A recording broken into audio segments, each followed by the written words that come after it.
The microphone squealed. That sharp sound cut through every conversation in the room. My mother stepped to the podium, smoothed her blazer, and smiled at the crowd the way she always did. Warm on the surface, calculated underneath. Gerald is a wonderful son, she said. But at 42, he still approaches leadership with the caution of someone far too young to carry this weight.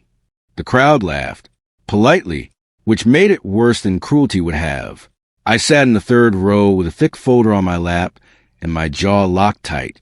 Harold Whitman stood just off the stage, already wearing the smile of a man who believed he had won.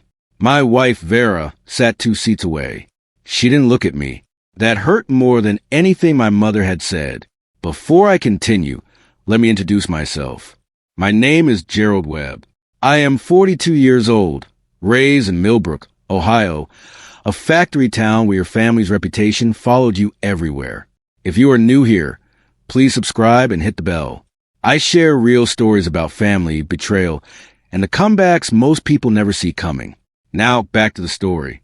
I had poured 5 years into that factory, and in 30 seconds, my mother had turned all of it into a punchline. But I didn't shout. I didn't walk out. I raised my hand and asked for 5 minutes to present one final update. The room shifted. My mother hesitated. I reached into my briefcase and pulled out the folder. She stared at the folder like it was something she hadn't planned for, which it was. Gerald, she said carefully, this isn't the time for 5 minutes. I said, that is all I'm asking. Harold's smile tightened. A board member near the back nodded at me to proceed. My mother had no clean way to refuse without looking afraid, so she stepped aside. I walked to the podium and looked out at the room. About 80 people sat in those chairs, board members, employees, local suppliers, community leaders, people who care what happened to this plant. Millbrook manufacturing has been struggling. I began, we all know that. The question is whether we fix it or walk away. I opened the folder and laid out a fully funded modernization plan. Private capital secured through 3 investors.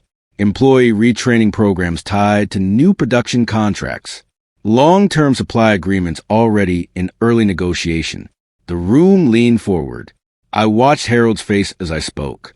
The confidence he had carried all evening began draining away, replaced by something tighter, something close to worry. Then my mother interrupted. She announced that I had never received board approval to seek outside funding. I nodded calmly and said, "You're right, and there's a very specific reason for that." I pulled a set of printed emails from the folder. They weren't complicated documents. Each one was clear, dated, and quietly damning in the most ordinary way. The first showed me formally submitting my modernization proposal to the board secretary 7 months ago. The second showed the secretary acknowledging receipt. The third, and this was the one that made the room go still, showed my mother instructing the secretary to hold the proposal and not distribute it to board members until further notice. That notice never came. My proposal had never reached the board, not because they rejected it, because it was never shown to them. Murmuring spread across the room. Board members leaned together. A woman near the front frowned and reached for her phone as if she needed to verify what she was seeing. I kept my voice steady and explained that I had followed every proper channel, every protocol. I hadn't gone around the board. Someone had gone around me. Vera's expression had changed.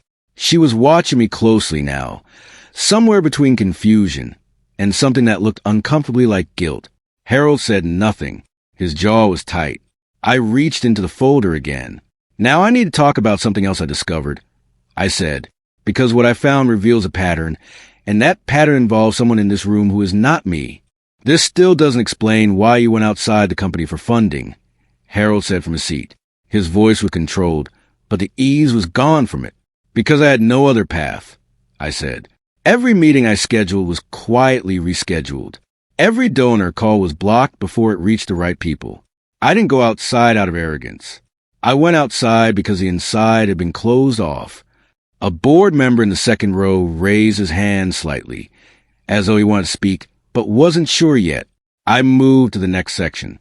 I had been most careful about this part. I wanted to be precise. No room for misinterpretation. I explained that while I was being blocked, I had noticed something else taking shape. Certain decisions were moving faster than they should. Certain conversations were happening outside these walls that nobody had told me about. Certain names kept appearing in documents that didn't fit the role I was told Harold was playing. I paused. Then I said the words that shifted the energy in the entire room. What I found involves Harold Whitman directly. Harold stood straighter. His face went still. Every conversation stopped. Every eye moved toward Harold, then slowly back to me. I reached for the next document and placed it on the projector. The image appeared on the screen, a consulting agreement. Harold Whitman's name sat at the top. The client company was a real estate development firm called Stratton Group. The agreement was dated 11 months ago. The terms were clear. Harold would receive a significant monthly fee in exchange for facilitating access to industrial properties in the Millbrook region. Properties that could be acquired, cleared, and redeveloped. The factory site, our factory, was listed in the appendix as a primary target. Gasps moved through the room like a wave. Harold was on his feet before I could say another word. That document is being completely misread, he said. It has nothing to do with. That's your signature, I said quietly. Page 3, dated the same month you first suggested to the board that the factory should consider a buyout. He stopped. A board member stood and asked to see the original. Others leaned forward in their chairs. My mother was on her feet now too. Her face was red, not with embarrassment, but with something harder, something that looked like fury. That document is forged, she announced to the entire room. My son forged it. The accusation hit like cold water. People looked between my mother and me. I could feel the uncertainty spreading, that human instinct to wonder if maybe the older woman with 40 years of credibility was telling the truth. I let her finish. I didn't interrupt her.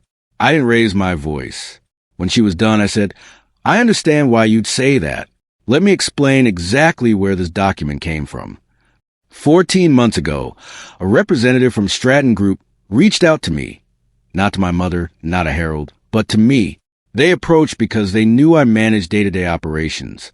They assumed that after years of financial pressure, I might be willing to discuss a sale. I wasn't. I declined the meeting.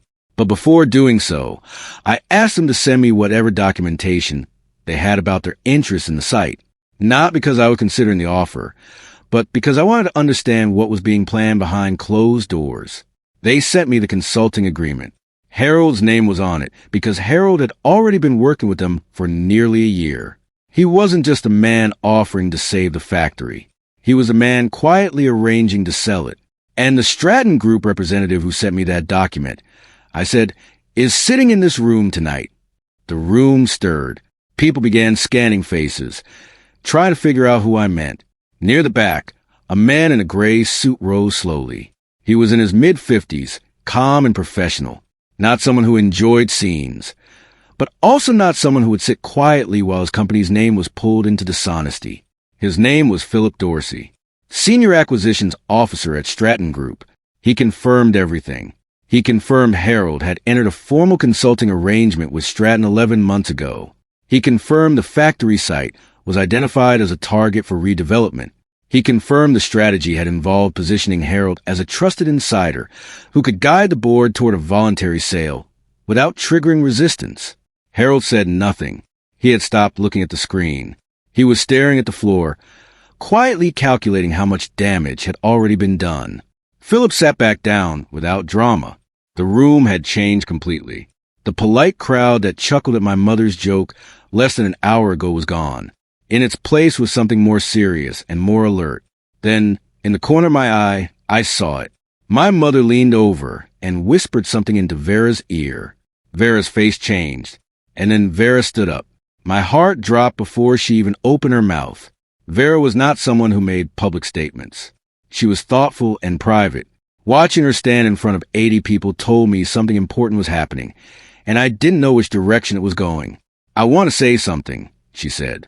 Her voice was steady, but I could hear the effort behind it. She turned and looked directly at me before she spoke to the room. I supported the idea of replacing Gerald, she said. I want to be honest about that. The room went still. Eleanor, his mother, came to me privately 3 months ago. She told me Gerald's plan was reckless. She said he was putting our personal savings into the project without telling me. She said stepping aside was a responsible thing. Vera paused. I believed her because I was scared and because I assumed his mother would never steer us wrong. I stayed very still at the podium. But Gerald never used our personal savings, Vera continued. Not $1. I checked our accounts this past week. Everything is exactly as it has always been. She sat down slowly. The room turned back to me. I looked at Vera for one quiet moment. There was far too much to say, and this wasn't the time. I turned back to the room and explained what had actually happened with the finances. The factory had taken on a short-term loan 4 months ago, a significant one carrying aggressive interest terms with penalty conditions that would trigger accelerated repayment if production targets weren't met within 6 months. It was not a loan I had approved. It was not voted on in any standard board session. It had been authorized under emergency executive authority, my mother's authority. A board member in the front row straightened sharply. When was this? 4 months ago, I said. The second week of October. He frowned. That was the week of the regional supplier conference. Half the board was traveling. Yes, I said. I never received notice of any emergency vote, said another board member. Neither did I, added a third. The room was no longer just unsettled. It was beginning to understand the true shape of what had been happening. Not a disagreement about strategy, but something designed and built piece by piece over nearly a year. My mother sat down. For the first time all evening, she had nothing to say. I laid out the full timeline. I wanted every person in that room to see it clearly, not as a dramatic accusation, but as a sequence of facts that told their own story. 11 months ago, Harold entered a consulting agreement with Stratton Group, agreeing to facilitate their acquisition of the factory site. 9 months ago, I submitted a modernization proposal to the board secretary. My mother instructed her to hold it. The board never saw it. 7 months ago, my internal meetings began getting rescheduled. Donor calls were quietly blocked. 5 months ago, Harold formally began suggesting a buyout was the factory's best option. 4 months ago, my mother authorized a short-term loan with severe penalty terms, while most board members were unavailable. 2 months ago, Harold was positioned as my replacement. Tonight, the public announcement was made. I looked directly at my mother when I finished. This wasn't poor judgment, I said. It wasn't a difference of opinion about strategy.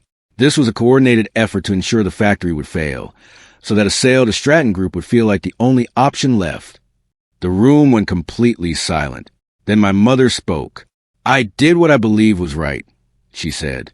Her voice was different now. The authority was still there. Eleanor Webb had never been a woman who lost her composure entirely, but something underneath it had shifted. For the first time, she sounded uncertain. Gerald has always been too careful, she continued. Too slow. Harold had experience with restructuring. He had connections. I genuinely believe his plan would protect more jobs than Gerald's cautious approach ever could. A voice near the back said, but his plan was to liquidate the site entirely. My mother's jaw tightened. I wasn't aware of the full extent. The consulting agreement was signed 11 months ago, Philip said from his seat. Simply, precisely. My mother stopped. The room bristled with that particular discomfort of watching someone they had trusted realize they had been used. Harold had found my mother's blind spot, her certainty that I wasn't capable enough, and used it as an open door. He told her what she needed to hear, and she believed him because she already believed it herself. A senior board member crossed his arms slowly. I think this board needs to hear what safeguards Gerald put in place, he said. I had been waiting for that exact question.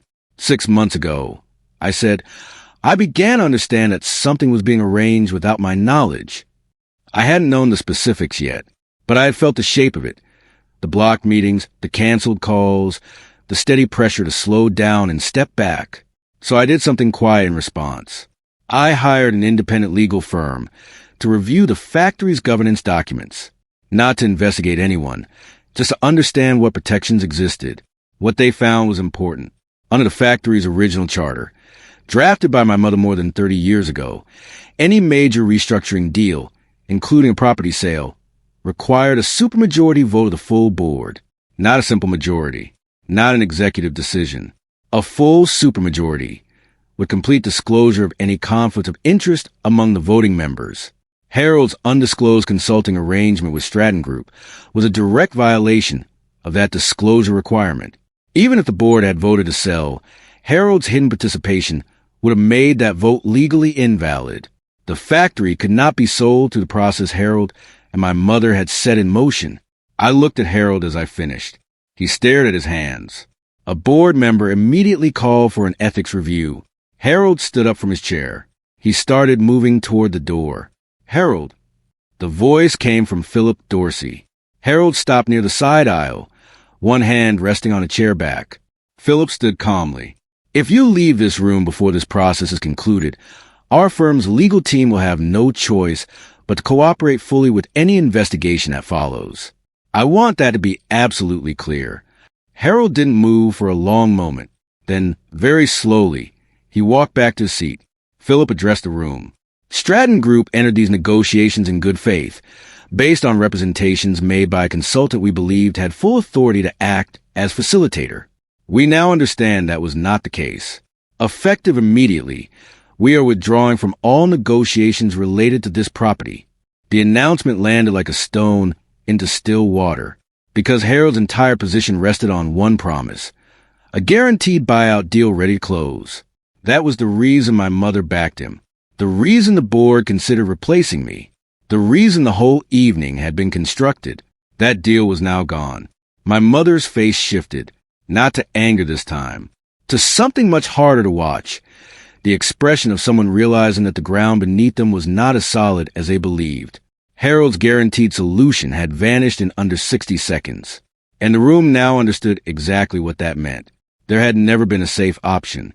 Harold hadn't been offering stability. He had been offering a controlled collapse, one engineer to benefit Stratton Group, while leaving the workers, suppliers, and the town with nothing but a cleared lot. The people who had nodded politely when my mother called me too cautious were sitting very still now. I let the silence breathe for a moment before continuing. I want to show everyone what the alternative actually looks like. I said. I pulled 3 letters from the folder. Letters of intent, signed within the past 6 weeks by local suppliers who had agreed to participate in the modernization plan. They weren't final contracts yet. They couldn't be until the plan was formally adopted. But they were real. They were signed by real people who had reviewed the numbers and decided the factory had a genuine future. Board members reached for the copies. I watched their expressions shift as they read, from skepticism to interest, to something I hadn't seen in that room all evening, something that looked like genuine possibility. For the first time tonight, the conversation in the room was about saving the factory instead of selling it. That was when the factory workers stood up. There were about 20 of them seated together in the middle section, machinists, supervisors, maintenance staff who had driven to this meeting on their own time because they wanted to know what was happening to their jobs. None of them had been told about the liquidation plan. Harold's strategy depended entirely on keeping the workforce in the dark until the sale was too far along to stop. One man rose first. His name was Bart Kowalski. He had been a senior machinist at the plant for 23 years, broad and steady, with a kind of direct gaze that made people pay attention. I want to know, he said, his voice carrying clearly through the room, who was actually trying to protect this town. He wasn't looking at Harold. He wasn't looking at my mother. He was looking at me. Other workers rose behind him. They didn't speak. They simply stood. But the effect was more powerful than any words. They weren't background details in someone else's story anymore. They were the entire reason the story mattered. A board member who had been reviewing the letters of intent looked up from the page. For one long moment, nobody spoke at all. The full weight of what was truly at stake settled over the room, like something you could physically feel. Vera rose from her seat. She moved toward the podium with the steady steps of someone who had made a firm decision and was not going to second-guess it. She didn't look at my mother. She looked at the room. I want to apologize, she said, not for worrying about our family's future. That was reasonable. But for letting my fear be used as a tool against my husband. She took a slow breath. Eleanor came to me privately, away from Gerald, away from anyone who might challenge what she was saying. She told me Gerald was putting our savings into this project secretly. She said supporting his removal was the responsible choice. She paused. Then she told me something else. She said Gerald had already privately agreed to step aside. She said tonight's announcement wasn't a surprise to him, that he had accepted the transition. Several heads turned slowly toward my mother. That was a lie, Vera said quietly. Gerald never agreed to anything. He fought for this factory every single day while people he trusted were working against him. She stepped back from the microphone. I didn't trust myself to speak for a moment.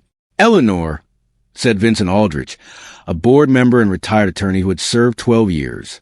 His voice was firm and measured. Did you tell people that Gerald had agreed to step down?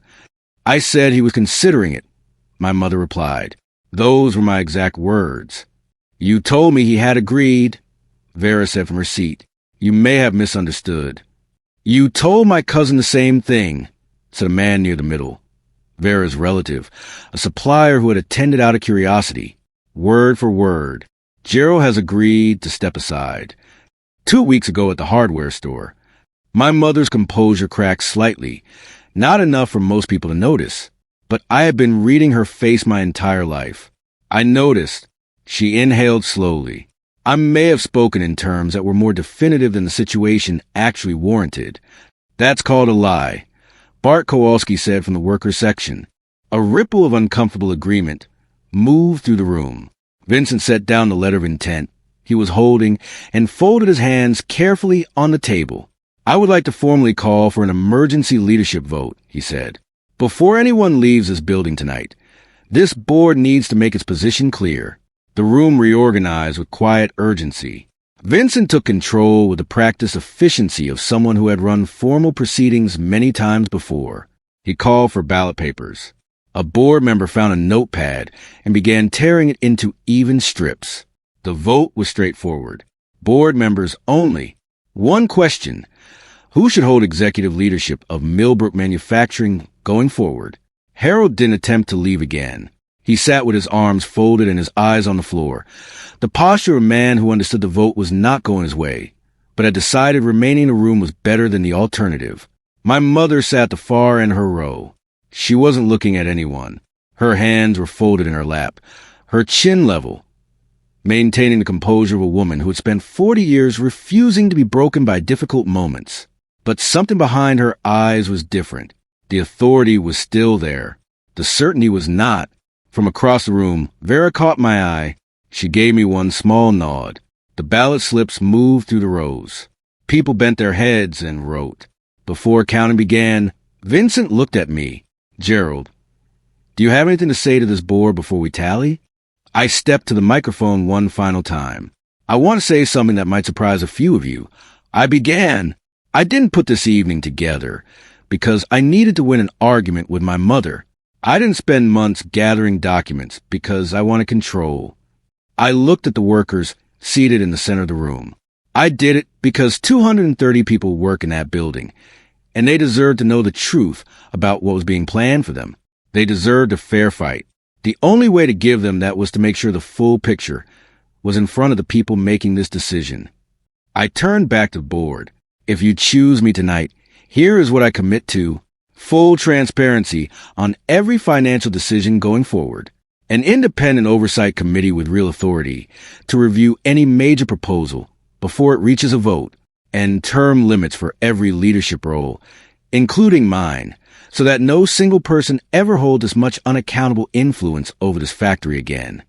The room was quiet in a different way now. Not the tense, suspicious quiet of an hour ago. Something steadier and more considered. I believe this factory can survive. I believe it can do more than survive, but only if we stop letting fear make our most important decisions for us. I stepped back. Vincent nodded. Let's count. The count didn't take long. Vincent tallied the ballots alongside two other board members who watched every slip carefully. The room held a deep silence. Bart Kowalski sat with both hands planted on his knees. Vera kept her eyes fixed on the table in front of her. When Vincent looked up, his expression was calm, but his posture had visibly relaxed. The board has voted, he said clearly. Gerald Webb is confirmed as executive director of Millbrook Manufacturing by a vote of 9-2. The workers' section broke first.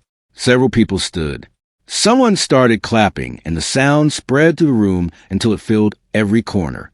I stood at the front and felt something I hadn't allowed myself to feel all evening. Simple, uncomplicated relief. Harold Whitman was formally notified that his nomination had failed and that an ethics investigation would begin within the week. Focus on his undisclosed consulting arrangement with Stratton Group. He nodded once, said nothing, and stayed in his seat. My mother did not applaud. She sat watching the room the way a person watches something they know they cannot take back. I looked at her for one quiet moment. Then I stepped forward one final time. Before we close, I said, I would like to propose a full financial audit of all major decisions made here over the past 18 months. No one objected. The audit began the following week. An independent accounting team arrived with access to everything: board minutes, bank records, loan documents, and all executive correspondence from the past 2 years. They answered to no one inside the company. It took 3 weeks. Their findings were presented in a closed session attended by myself, Vincent Aldrich, and 2 other senior board members. The short-term loan my mother had authorized was worse than I had described during the meeting. The interest terms were aggressive, but the penalty structure was more severe than most of the board had realized. If the factory failed to meet production targets within 6 months, which, without the modernization plan, it almost certainly would have, the penalty clauses would have triggered automatic acceleration of the full loan balance. The factory would not have had the cash reserves to cover it. Foreclosure proceedings would have followed within 90 days. The site would then have been available for acquisition at a significantly reduced price. The auditors noted that the loan terms were unusual for a manufacturing concern and bore characteristics more consistent with a structured exit strategy than a genuine rescue measure. Silence held across the entire room when the lead auditor finished reading. The loan had been signed solely under my mother's emergency authority. Hers alone. The board met the following morning to discuss the audit findings. My mother arrived early and was already seated when the rest of us entered. She looked composed. Eleanor Webb had never learned to look anything else, but she was quieter than I had ever seen her in a professional setting.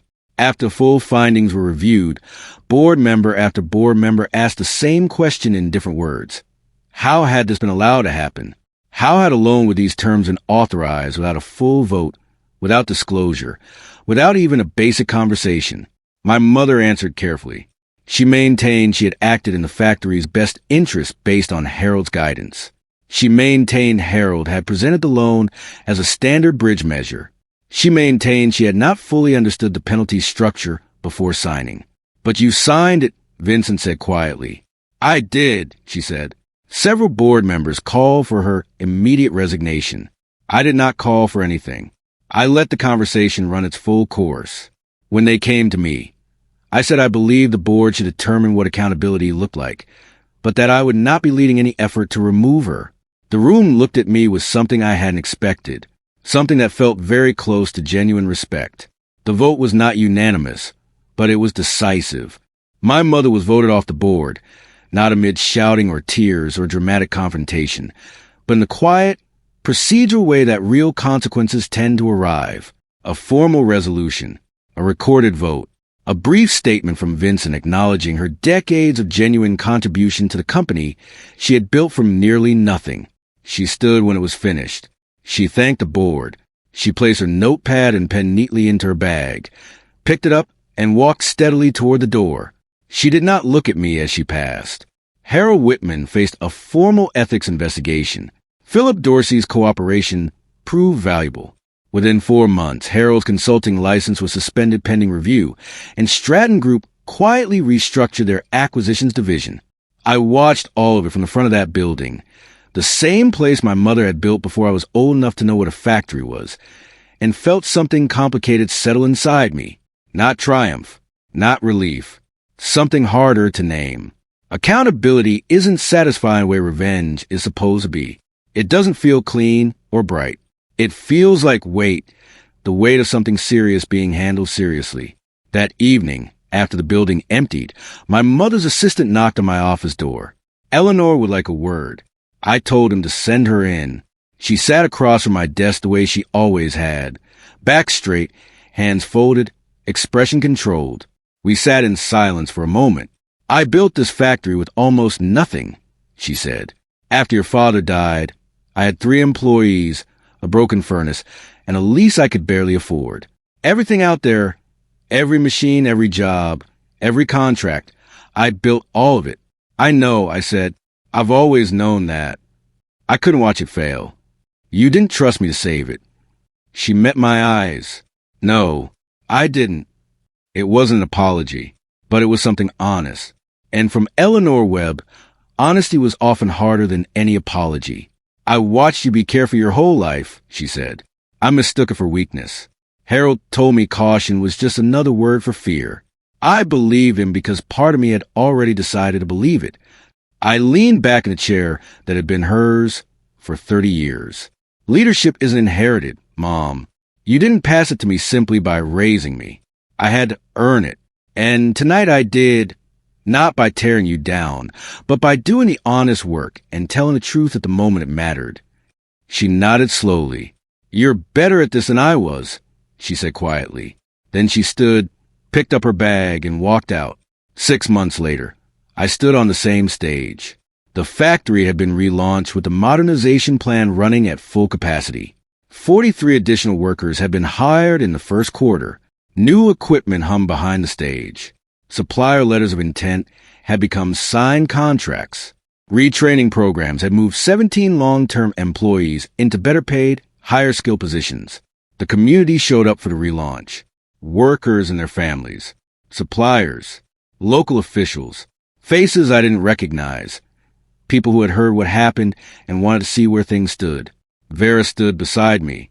We had done a great deal of real talking the months between that night and this one, the kind that takes time, honesty, and a willingness to stay in a conversation even when it's uncomfortable.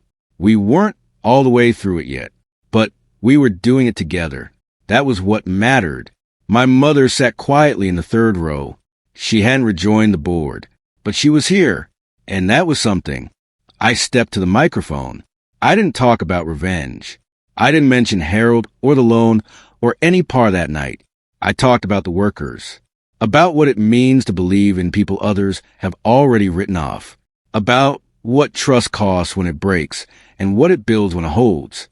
The crowd rose, and this time, when I held that microphone, not one person questioned whether I was ready.